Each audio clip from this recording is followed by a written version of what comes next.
की कोशिश करते हैं, उसको तोड़ने की कोशिश करते हैं। और यह जो खेल है, ये खेल कोई नया नहीं है।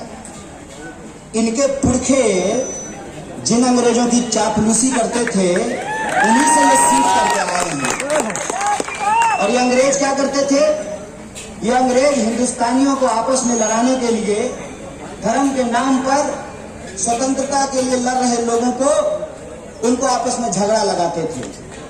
तो इनसे तब भी सवाल पूछा गया था, और मैं आज भी सवाल पूछ रहा हूं कि जब देश के लिए जान गंवाने की बारी आई, तो अशफाकुल्लाह खान भी हंसते हंसते फांसी को चूम लिया, और राम प्रसाद बिस्मिल ने भी हंसते हंसते फांसी के फंदे को चूम लिया।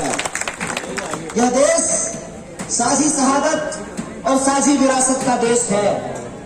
ऐसी कौन सी परिस्थिति हो गई है जो आज इस साझी शहादत और साझी विरासत को तोड़ने की कोशिश की जा रही है? असली मसला ये है, कहते हैं कि जो कभी पांव में छाले नहीं देखे हैं, उसको दूसरे का दर्द समझ में नहीं आया। एक बात बोलते हैं ना, बंदर क्या जाने आदि का स्वाद। इस मुहावरे को हमने थोड़ा बदल दिया है। बंदर क्या जाने आदि का स्वाद, और भाजपाई क्या जाने आजादी का स्वाद। देश की आजादी के लिए अगर लड़े होते, इनके पुरखों ने अगर कुर्बानी दी होती, हंसते हंसते फांसी का फंदा चूमा होता, जेलों में रह करके अपनी जवानी गवाई होती, तब पता चलता ना कि ट्वीट करने से आजादी नहीं मिली थी, व्हाट्सएप पे झूठा मैसेज फैलाने से आजादी नहीं मिली थी। देश की कुर्बानी देने में सारे लोग शामिल थे, सबका खून इस कुर्बानी में शामिल है।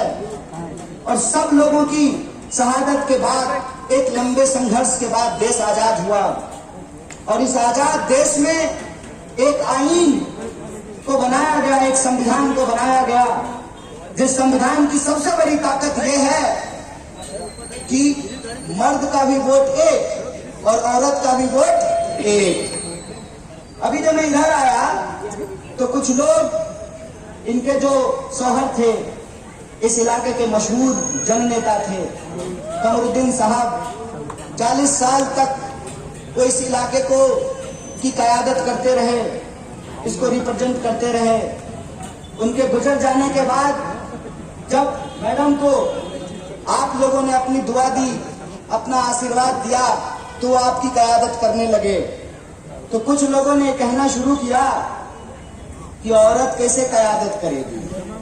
अरे भाई, वो औरत तुमको 9 महीने पेट में रख सकती है,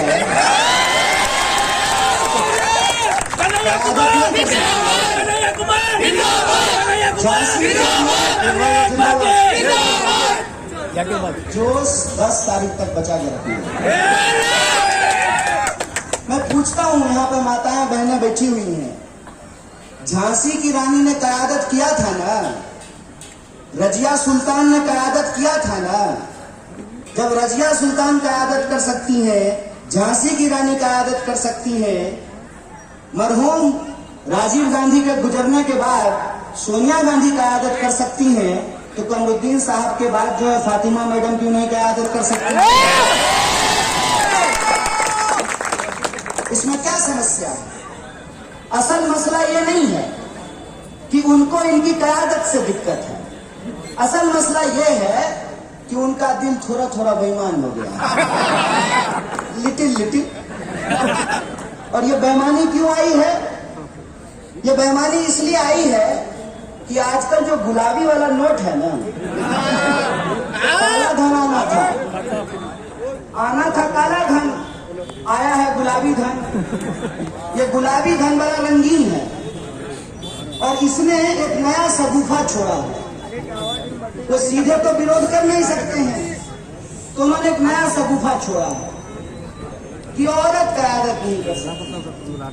भाई साहब, औरत हमको पैदा कर सकती है, औरत हमको पाल सकती है, औरत हमको बड़ा कर सकती है, लेकिन औरत जब इन चीजों से फ्री होकर के समाज के लिए काम करना चाहे तो वो क़यादत नहीं कर सकती है। क्या बात, ये बात क्यों बोला गया? असली मसला ये है कि वो सीधे सीधे भाजपा के लिए वोट नहीं मांग सकते, क्योंकि अगर सीधे सीधे भाजपा के लिए वोट मांगेंगे तो कल को लोग उनसे पूछेगा, क्यों साहब ये ईमान हराम कैसे हो गया, ये बेईमानी कहां से आई, लोग राह चलते पूछेंगे। तो उन्होंने नया सगुफा छोड़ दिया। आप इसको अपने दिल पे मत कीजिए। इस हनीफ फातिमा साहिबा, हम आपको कह रहे हैं, आप बिल्कुल इसको दिल पे मत कीजिए। अरे आपके बच्चे भी कभी आपसे नाराज हो जाते होंगे ना। 2 बच्चे होते हैं तो कहते हैं कभी कभी कि अम्मी तुम उसको ज्यादा मानती हो, हमको कम मानती हो। तो असली मसला इसमें कुछ और है। सीधे सीधे भाजपा का वोट नहीं मांग सकते हैं, तो उनका ईमान थोड़ा डोल गया, थोड़ा हिल गया, तो उन्होंने ये सगुफा छोड़ दिया। मैं कहता हूं कि आज के वक्त की जो नजाकत है, और अगर आप ईमान वाले इंसान हैं, ईमानदारी से आप इस सिचुएशन को अगर समझते हैं, तो आप यह बात बखूबी समझते हैं ना कि ये जो बिल्डिंग खड़ी है, ये जो है, ये हमारे पास कोई अलादीन का चिराग तो है नहीं कि गिली गिली पम छू कहेंगे और बिल्डिंग बन जाएगा। ये एक एक ईंट जोड़ करके ये बिल्डिंग बना है ना, तो हर ईंट इंपॉर्टेंट है। जो ईंट नीचे जमीन में दबी हुई है, जो हमको आंख से नहीं दिख रही है, वो भी इंपॉर्टेंट है, और जो ऊपर लगी हुई है वो भी इंपॉर्टेंट है। एक एक ईंट जब इंपॉर्टेंट है तभी तो यह बिल्डिंग बना है। इस बात को यदि आप समझते हैं तो आप ये भी समझते हैं जैसे एक एक ईंट को जुड़ने से मकान बनता है, वैसे ही एक एक वोट को जोड़ने से कोई विधायक बनता है, एक एक वोट को जोड़ने से कोई एमएलए बनता है, और एक एक एमएलए को जोड़ने से मेजॉरिटी मिलती है। और आपको हम क्या बताएंगे, आप खुद समझदार हैं। पिछले बार के चुनाव में क्या हुआ, अगर हमारे पास मैजिक नंबर होता, मैं आपको उदाहरण देना चाहता हूं। ये जो जयसाल का पप्पा है, जानते हैं उसका नाम पता है ना? हाँ, ये जयसाल का जो पप्पा है, इसका बुद्धि तब क्या हो गया था जब छत्तीसगढ़ में हमारे पास जो है 60 से ज्यादा सीट है। इसके बुद्धि को तब क्या हो गया जब हिमाचल में हमने सरकार बना ली। इसके बुद्धि को तब क्या हो गया जब राजस्थान में हमने सरकार बचा ली। सरकार कहां ये तोड़ ले रहे हैं और सरकार कहां ये नहीं तोड़ पा रहे हैं, उसको तो आप समझते हैं ना।